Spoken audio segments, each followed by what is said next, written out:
ये कार्यक्रम सत्य घटनाओं से प्रेरित है। जिनके साथ ये घटनाएं घटी उसकी वास्तविकता उन्हीं तक सीमित है।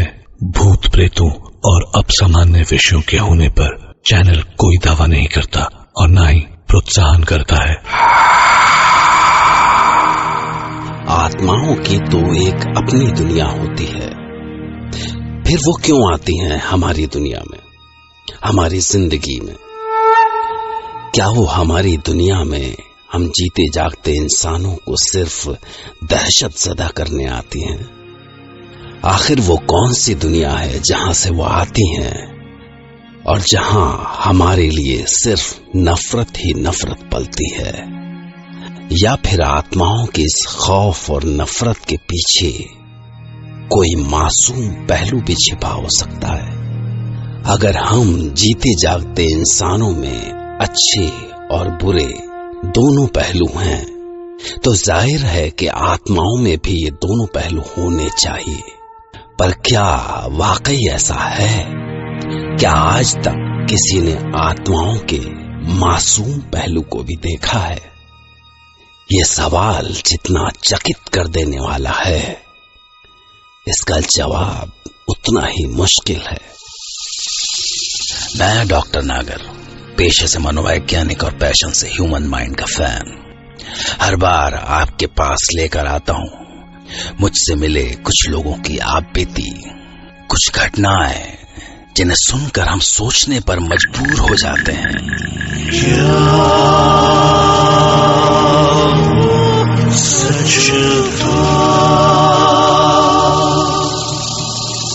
आज हमारे साथ हैं उत्तर प्रदेश की सौम्या व्यास और वो सुनाएंगी अपने साथ घटी एक सच्ची घटना जिसमें उन्होंने कुछ खोकर कुछ पा लिया और जिस घटना ने उन्हें एक ऐसे दोराहे पर ला खड़ा कर दिया कि वो समझ नहीं सकी कि उन्हें खुश होना चाहिए या दुखी।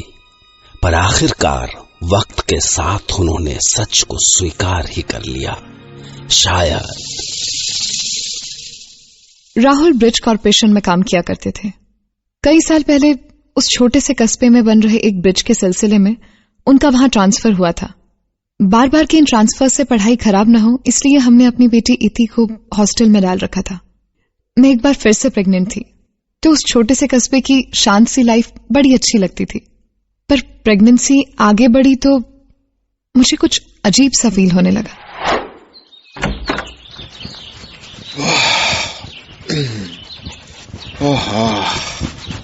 नहाने के बाद ताजगी आई है। साइड पर इतनी धूल होती है ना कि अरे हाँ सौम्या, तुम कुछ कह रही थी? राहुल, पिछले कुछ दिनों से घर साफ रहता है, बर्तन बिल्कुल चमकते रहते हैं। तुम औरतें भी ना, नौकरानी ठीक से काम करे तो मुश्किल, ना करे तो भी मुश्किल। चंदा आए तो काम करे ना, वो तो हफ्ते भर से नहीं आई। अरे बेबी, तुम आराम करती होंगी ना, तब तुम्हें बिना डिस्टर्ब करे काम करके चली जाती होगी। तुम भी ना यार।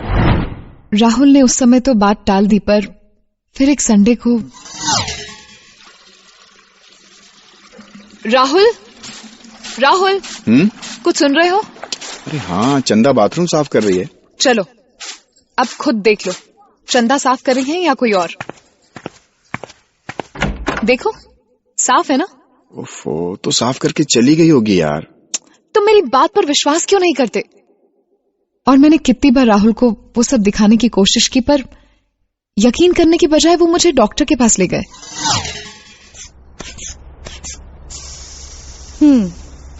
Saumya, everything is normal. पर क्या है कि आप अपनी पिछली प्रेगनेंसी में फैमिली के साथ थी ना, मतलब आपके सास ससुर भी आपके साथ थे। पर इस बार आप अकेली है, खासकर जब राहुल काम पे चला जाता है तो आपके पास सुख दुख बांटने के लिए कोई नहीं होता ना। घर में सारे दिन अकेले रहने से स्ट्रेस हो जाता है प्रेगनेंसी में।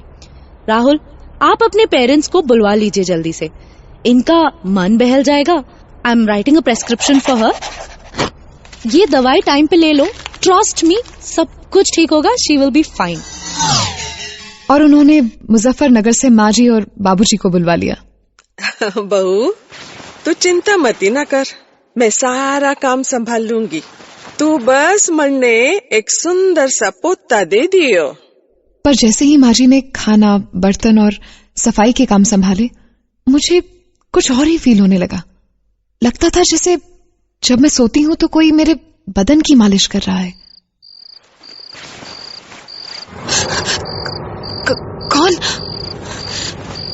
कौन है वहां? पर वहां कोई नहीं था। बस बिस्तर पर किसी के बैठने की सिलवटें किसी के होने का एहसास दिला रही थी। और एक दिन तो जब मैं नहा कर आई तो जैसे कोई मेरे बाल संवारने लगा। कौन है? कौन है? बोलते क्यों नहीं? कौन है यहाँ? कौन था बहू? पता नहीं। बोल ना बहू, कौन था यहाँ? कुछ पता नहीं, पर उसने मुझे छुआ।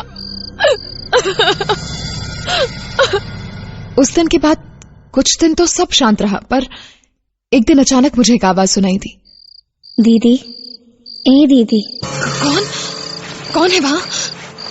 कौन हो तुम? सुमन। सुमन, क्या चाहती हो तुम? मुझे दिखाई क्यों नहीं देती? क्यों मेरे पीछे पड़ी हो? हम पीछे कहाँ पड़े हैं दीदी, बस सेवा करने आए हैं आपकी। क्या चाहिए तुम्हें? हमें कुछ नहीं चाहिए। आपके पेट में बच्ची है, तभी आपकी सेवा कर रहे हैं। हमें मना ना करिए दीदी। उसकी मीठी आवाज सुन के जैसे मेरा डर कहीं चला गया। और बस फिर वो रोज बड़े प्यार से मेरे पैर दबाती, मालिश करती, सर में तेल लगाती, जैसे मेरी कोई सहेली हो। अब घर में सब शांत हो गया था, क्योंकि मैं किसी को नहीं बताती थी उसके बारे में। पर एक दिन सुन राहुल, एक बात तो मन ने सोची ना कि बहू को छोरा होगा कि चोरी। जो होगा अच्छा ही होगा। तो मत ही ना बोलो इस मामले में। एक छोरी पहले से ही है, छोरियों की लाइन ना लगानी घर में। अरे चिता में आग देने वाला चाहिए कि नहीं। राहुल, तू अभी जा डॉक्टर के धोरे, और वो क्या कहवे है, वो सोनोग्राफी करा ले बहू की। और सोनोग्राफी से पता चला कि मेरे पेट में बेटी पल रही थी। क्या छोरी है? सुन ले राहुल, मैं साफ साफ कहूँ, यो छोरी बहू ने गिरानी पड़ेगी। अरे प्लीज, क्या बोल रहे हो आप? बावड़ी 6 महीने हो लिए गर्भ के, मर जाएगी थारी बहू। मरेगी तो वैसे भी। एक और छोरी घर में लावेगी तो मैं खुद गला दबा दूंगी उसका। और तभी अचानक अलमारी के ऊपर से ट्रंक गिरा, सीधे माँ जी के ऊपर। अरे मार डाला। यो क्या गिर गया पैर पे? अरे जल्दी उठा अपनी अम्मा को, अस्पताल लेके चल चल चल चल, जल्दी उठा चल। कुछ नहीं होगा अम्मा को। अम्मा, तुम्हें कुछ नहीं होने दूंगा मैं। अम्मा संभालो। धीरे, अरे बाबा धीरे। राहुल बच्चा। और कुछ दिनों बाद जब माँ जी हॉस्पिटल से लौटकर घर आई तो सब कुछ फिर से ठीक होने लगा। सुमन पहले की तरह मेरी सेवा करने लगी। पर एक दिन माँ जी ने फिर से वही जिद पकड़ ली। समझने की कोशिश करो अम्मा। एक बार आपने अबॉर्शन की बात की थी ना, तो आपका इतना बड़ा एक्सीडेंट हो गया, और अब आप फिर से खाना खा लीजिए माँ जी। ना खा रही मैं, भूख की जान दे दूंगी, पर छोरी ना आने दूंगी इस घर में। उन्हें अन्न जल छोड़े 4 दिन हो गए थे, तो सबको झुकना पड़ा। ठीक है अम्मा, जैसी आपकी मर्जी, लेकिन आप खाना खा लो प्लीज अम्मा। अन्न का दाना मुंह में डाल लो अम्मा। मैं कल ही ले जाऊंगा सौम्या को हॉस्पिटल। कल सुबह हॉस्पिटल जाना था और रात को मैं अपने कमरे में बैठी सिसक रही थी। सुमन की आवाज भी नहीं सुनाई दी, जैसे वो भी मेरी बेटी की मौत का दुख मना रही हो। पर तभी माँ जी के कमरे से उनकी चीखें सुनाई थी। छोड़ दे, छोड़, छोड़, मणि छोड़ दे। कौन है तू? क्यों मेरी जान लेना चाहे है? बेटी है तो जान लेगी तू, बेटी की जान लेगी। अरे बचा लो कोई, तुझे पता भी है। छोड़ो, अब ले जान। ये गला दबावे है हमारा। क्या हुआ अम्मा? अरे अम्मा, छोड़ो, कोई भी तो नहीं है अम्मा। अरे कौन है रे? अम्मा देखो तो कोई नहीं है यहाँ पर। अरे क्या हो गया अम्मा? सुमन किसी को नहीं दिखाई दी, पर उस दिन पहली बार मैंने उसे अपनी आंखों से देखा। माँ जी की छाती पर सवार उनका गला दबोचे। छोड़ दे सुमन, सुमन छोड़ दे इन्हें। नहीं दीदी, जब तक बिटिया का जन्म ना होगा हम इसे नहीं छोड़ेंगे। और ऐसा ही हुआ। इलाज कराया, तांत्रिक ओझा बुलाया। ओम काली कपालिनी स्वाहा, ओम स्वाहा ओम। छोड़ दे पिशाचिनी, छोड़। नहीं छोड़ेंगे, हम नहीं छोड़ेंगे। उसी तरह 3 महीने बीत गए और मैं एक सुंदर सी बच्ची की मां बनी। और तब सुमन ने माँ जी का गला छोड़ा। पर इतने दिनों में शायद उन्हें अपनी गलती का एहसास हो चुका था। मैंने उन्हें खुद बच्ची के साथ खेलते देखा। अले ले ले, आहा कैसे सुंदर लगे रे, बिल्कुल राहुल पे गई दिखे। हाँ, वैसे ही मुस्कुरावे है। हाँ। चल, थारे को इस पे प्यार तो आया? कोई प्यार व्यार ना आया, किसी दिन मेले में छोड़ दूंगी इसको। ढूंढते रहिए सबके सब। हाँ। मैंने सुना तो मैं कांप गई। मैं भाग के गई और उनकी गोद से बच्ची को छीन लिया। उस रात मुझे कई दिनों के बाद सुमन फिर दिखाई दी। वो चुपचाप कोने में खड़ी थी, लेकिन बहुत ज्यादा गुस्से में। और अगले दिन जब मैं उठी तो बच्ची मेरी बगल में थी, पर माँ जी गायब थी। राहुल, बाबूजी, माँ जी पता नहीं कहाँ चली गई। कहाँ चली गई थारी अम्मा? पूरे घर में ढूंढा, कहीं नहीं मिली। अरे ये क्या कह रही हो सोम्या तुम? ऐसे कैसे जा सकती है वो कहीं भी? हमने सारे घर में ढूंढा, सारे शहर में ढूंढा, पर उस दिन के बाद माँ जी कहीं दिखाई नहीं दी, और ना ही सुमन। जब किसी को कुछ समझ में नहीं आया तो उन्होंने गांव वालों से इस सब की वजह जानने की कोशिश की, और तब उन्हें जो कुछ सुनने को मिला उसके आगे किसी की कल्पना भी नहीं जाती। बहुत पुराना बात है साहब। कोनो 100-150 घर रहा होगा गांव में। अच्छा खेती बाड़ी रहा, सब खुशहाल रहा है गांव में, सब बढ़िया चल रहा था। पर जाने का भइल, जैसे कोनो का नजर लग गया। ऐसा हैजा फैला पूरा इलाका में कि जानवर की तरह मरे सब लोग। ऐसा कोई घर नहीं दिखा जिसमें से 2-4 लाश ना निकला हो साहब। ई घर में भी सुमन रहत रही अपने मर्द के साथ। पहली बार पांव भारी रहा उसका, पर हैजा वो को नहीं छोड़ा साहब। बेचारी 2-3 दिन में ही हड्डी का ढांचा बन के रह गई, और बस मानो बेचारी सुमन मौत के सामने देखकर बस ये बोली रही कि हम मर जाएं तो जाएं, पर हमरे बचवा को बचा लो।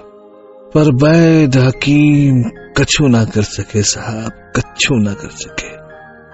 और 4 ही दिनों में सुमन और के पेट का बच्चा दोनों खत्म हो गए।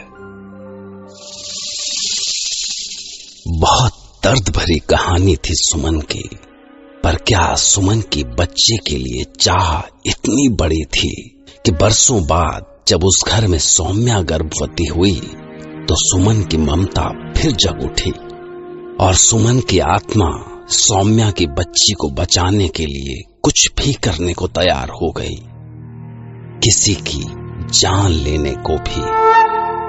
सवाल है कि क्या ममता की जड़ें इतनी गहरी हो सकती हैं कि वो जीवन जाने के बाद भी न टूटे? जवाब ढूंढिए, क्योंकि कल रात मैं भी तैयार रहूंगा आपके लिए एक नई घटना लेकर, जिसे सुनकर सौम्या की तरह आप भी कह पड़ेंगे,